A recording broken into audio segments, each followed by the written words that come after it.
علماء نے لکھا ہے کہ وہن کا تعلق ولا تہنو کا تعلق بدن سے ہے اور ولا تحزنو کا تعلق انسان کے دل سے ہے. تو اللہ نے کیا فرمایا؟ ولا تہنو، اے مسلمانوں تمہاری باڈی کے اوپر، تمہارے شریر کے اوپر، تمہارے بدن کے اوپر بھی کمزوری نہ آنے پائے.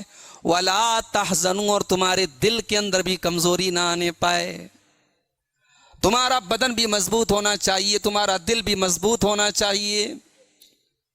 وَأَنْتُمُ الْأَعْلَوْنَ إِن كُنتُم مُؤْمِنِينَ، اے مسلمانوں تم ہی سر بلند رہو گے، تمہارا ہی مقام اونچا رہے گا، تمہارا ہی جھنڈا اونچا رہے گا، تمہاری دنیا میں عزت ہوگی. وَأَنْتُمُ الْأَعْلَوْنَ، تم دنیا میں معزز رہو گے. کب؟ ان کنتم مومنین، شرط یہ ہے کہ تم ایمان کے اوپر رہنا، تم مومن بن کے رہنا. اس آیت کریمہ کا بیک گراؤنڈ کیا ہے؟ یہ آیت کب نازل ہوئی؟ مفسرین لکھتے ہیں کہ یہ آیت غزوہ احد کے بعد نازل ہوئی. غزوہ احد کون سی لڑائی ہے؟ یہ وہ لڑائی ہے جس میں مسلمانوں نے جیتی ہوئی جنگ کو اللہ تبارک و تعالی نے مسلمانوں کی ایک غلطی کی وجہ سے 70 صحابہ کرام شہید ہوئے. اتنا ہی نہیں، اللہ کے پیارے نبی جناب محمد الرسول اللہ صلی اللہ علیہ وسلم زخمی ہوئے. آپ کا مبارک چہرہ لہو سے تر ہوا، آپ کے چہرے سے خون گر رہا تھا، آپ کے دانت ٹوٹ گئے. اتنی ساری مصیبتیں آئیں، مسلمانوں کے حوصلے پست ہو گئے، مسلمانوں کے نبی زخمی ہوئے، نبی کے دانت ٹوٹے، 70 مسلمان شہید ہوئے. ایسی سچویشن میں اللہ تعالیٰ کیا کہہ رہا ہے؟ وَلَا تَهِنُوا، اے مسلمانوں تم کمزور نہ ہو جانا، تم کمزور بدن کے اندر، اپنے شریر کے اندر بھی کمزوری ظاہر نہ کرنا. وَلَا تَحْزَنُوا، اور اپنے دل کے اندر بھی تم غم کو جگہ نہ دینا، ٹینشن کو جگہ نہ دینا. عجیب بات ہے کہ نہیں؟ مسلمانوں کا مورال ڈاؤن ہے، مسلمان صدمے میں ہیں، نبی اکرم صدمے میں، 70 صحابہ شہید ہوئے، اور بڑے بڑے صحابہ، حضرت حمزہ رضی اللہ تعالیٰ عنہ اسی جنگ میں شہید ہوئے، حضرت مصعب ابن عمیر اسی جنگ میں شہید ہوئے.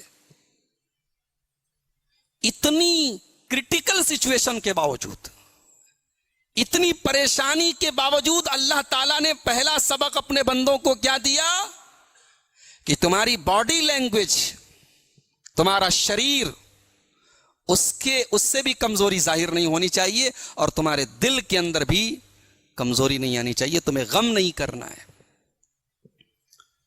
قرآن کریم میں اللہ تعالیٰ نے مسلمانوں کو کہیں پر بھی غم کرنے کا حکم نہیں دیا ہے، بلکہ جہاں بھی اللہ نے غم کا ذکر کیا ہے، غم کو نیگیٹو انداز میں ذکر کیا ہے، غم سے منع کیا ہے. غم مت کرو، ٹینشن مت پالو، ڈپریشن کے شکار مت ہو، اپنے ذہن کو مضطرب مت کرو، سکون، اپنے ذہن کے اندر سکون رکھو. اللہ قرآن میں اپنے نبی سے کہتا ہے وَلَا يَحْزُنْكَ الَّذِينَ يُسَارِعُونَ فِي الْكُفْرِ، اے میرے نبی جو لوگ ہماری آیتوں کا انکار کرتے ہیں ان کی باتیں سن کر کے آپ غمگین نہ ہو جانا، آپ اپنے دل کے اندر صدمہ نہ پیدا کر لینا، غم نہ پیدا کر لینا. قرآن میں اللہ دوسرے مقام پر اپنے نبی سے کہتا ہے وَلَا تَحْزَنْ عَلَيْهِمْ وَلَا تَكُ فِي ضَيْقٍ مِّمَّا يَمْكُرُونَ، اے میرے نبی آپ کے دشمن آپ کے خلاف پلاننگ کر رہے ہیں، مکر و فریب کر رہے ہیں، چال چل رہے ہیں، اے میرے نبی ان کی چالوں کی وجہ سے آپ غمگین نہ ہو جانا، آپ اپنے دل کو چھوٹا نہ کر لینا، آپ اپنے دل کے اندر صدمہ اور پریشانی نہ پیدا کر لینا. پورا قرآن اٹھا ڈالو. علامہ ابن قیم جیسا انسان لکھتا ہے کہ قرآن میں کہیں پر غم کی تعریف نہیں کی گئی. مگر ہائے رے مسلمان، جس کے قرآن میں غم کرنے سے منع کیا گیا، جس کے نبی نے کبھی غم کرنے کا حکم نہیں دیا، آج مسلمان غم منا رہا ہے. منا رہا ہے کہ نہیں منا رہا ہے؟ دنیا کی ہر قوم اپنے کیلنڈر کی شروعات نئے جوش سے کرتی ہے، نئے ولولے سے کرتی ہے، حوصلے سے کرتی ہے، امیدوں سے کرتی ہے، نئے خواب بنتی ہے، نئے پلان بناتی ہے. اور مسلمان اپنے اسلامی کیلنڈر کی شروعات، اپنے کیلنڈر کے پہلے مہینے کی شروعات ماتم سے کرتا ہے. اپنے پہلے مہینے کی شروعات کالے کپڑوں سے کرتا ہے. مسلمان اپنے اسلامی سال کی شروعات صحابہ کو گالی دے کر کے کرتا. اللہ اکبر. اس کے بعد بھی اگر ہم شکوہ کر رہے ہیں کہ ہم پر یہ مار کیوں پڑ رہی ہے، ہم ذلیل اور خوار کیوں ہیں، تو میرے بھائیوں ہمیں اور آپ کو اپنے گریبانوں میں جھانکنے کی ضرورت. اللہ قرآن میں اپنے نبی سے کہہ رہا ہے وَلَا تَحْزَنْ عَلَيْهِمْ، اے نبی آپ غم نہ کریں. غم کرنے سے اللہ نے منع کیا اپنے نبی کو. اللہ کے پیارے نبی جناب محمد الرسول اللہ صلی اللہ علیہ وسلم جن چیزوں سے اللہ کی پناہ مانگا کرتے تھے، جن چیزوں سے اللہ سے بچنے کی دعا کیا کرتے تھے، اس میں ایک رنج اور غم بھی شامل تھا. میرے نبی دعا کرتے تھے اللہم انی اعوذ بک من الہم والحزن والعجز والکسل والبخل والجبن وزلع الدین وغلبۃ الرجال. اے اللہ میں تیری پناہ چاہتا ہوں غم سے، ٹینشن سے، اور اے اللہ میں تیری پناہ چاہتا ہوں عاجزی سے. اے اللہ میں تیری پناہ چاہتا ہوں کاہلی سے. میں تیری پناہ چاہتا ہوں قرض کے بوجھ سے. اور میں تیری پناہ چاہتا ہوں کہ لوگ میرے اوپر حاوی ہو جائیں، لوگ میرے اوپر غالب آ جائیں.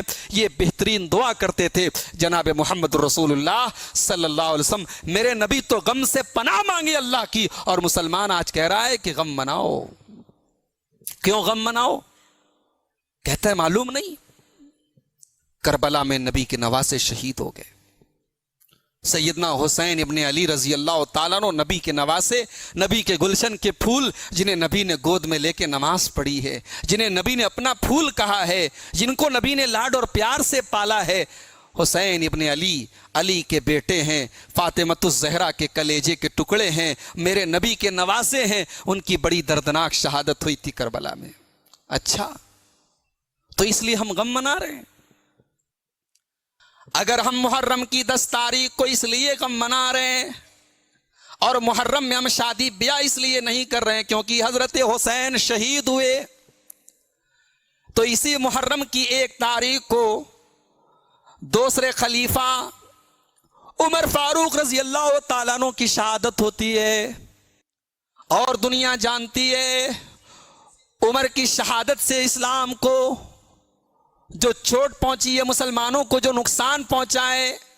اسلام کو تو خیر اسلام اپنی جگہ اٹل ہے، مسلمانوں کو جو نقصان پہنچا ہے اور اسلامی تاریخ میں جو ٹرننگ پوائنٹ آیا ہے، میرے بھائیوں حضرت عمر کا کوئی ثانی نہیں ہے، حضرت عمر کا کوئی مقابل نہیں ہے. ان کی شہادت اسی محرم کی 1 تاریخ کو ہی. 1 تاریخ کو تو کوئی تعزیہ نہیں نکلتا، کوئی جلوس نہیں نکلتا. اسی محرم کے پہلے چلے جائیے، ذی الحجہ کی 18 تاریخ کو اللہ کے نبی کے داماد، جن کو نبی نے 1 نہیں 2 بیٹیاں دی، عثمان غنی رضی اللہ تعالیٰ عنہ 40 دن تک اپنے گھر میں ان کو قید کر کے، محصور کر کے، بھوکا پیاسا، ان کو تڑپ تڑپ کر کے، ان کو 40 دن تک گھر میں رکھنے کے بعد قرآن کی تلاوت کرتے ہوئے بڑے مظلومانہ طریقے سے شہید کیا گیا. عثمان غنی کے نام کا تو کوئی تعزیہ نہیں نکل رہا ہے. میرے بھائیوں، اسلام کی تاریخ تو شہیدوں کے خون سے رنگین ہے. اسلام کی تاریخ کے ہر ورق پر شہیدوں کے خون کے چھینٹے ہیں. کون کون سے دن آپ غم منائیں گے؟ غم کوئی منانے کی چیز نہیں ہوتی ہے میرے بھائیوں.